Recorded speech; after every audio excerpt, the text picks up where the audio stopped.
SIR আবহে এবার ডাক পেলেন টলিউড অভিনেতা কৌশিক ব্যানার্জি ও তার স্ত্রী লাবণী সরকার। তিনি নির্বাচন কমিশনের অফিসে যান এবং সেখান থেকে ফিরে এসে যা জানান তা রীতিমতো হতবাক করে দেয়। তার আগের ঠিকানা ছিল দক্ষিণ কলকাতায়, বর্তমানে সেটি পরিবর্তন করেছেন তিনি। বর্তমানে তিনি সাউথ সিটির কাছেই থাকেন। স্বভাবতই তার বুথ চেঞ্জ হয়েছে। তিনি বলেছেন যে 2002 সালে ভোটার লিস্টে তার নাম আছে এবং তারা তখনকার ভোটারও।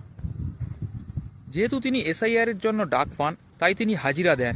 হাজিরা দিতেই সেখানকার কর্মকর্তারা তার সঙ্গে খুব ভালো ব্যবহার করে এবং তিনি তার সমস্ত নথি সেখানে নিয়ে যান ও তাদেরকে দেখান। সেগুলো তারা চেক করে এবং তিনি চলে আসেন। তিনি এসে এটাই জানান যে ভয় কিসের, এসআইআরে কোনো ভয় নেই। যদি আপনার কাছে সঠিক নথি আছে, তথ্য আছে, তাহলে ভয় করার কোনো বিষয় নেই তো। আর উনারা শুধুমাত্র নথি চেক করছেন, তাহলে ভয়ের বিষয় কিছু নেই।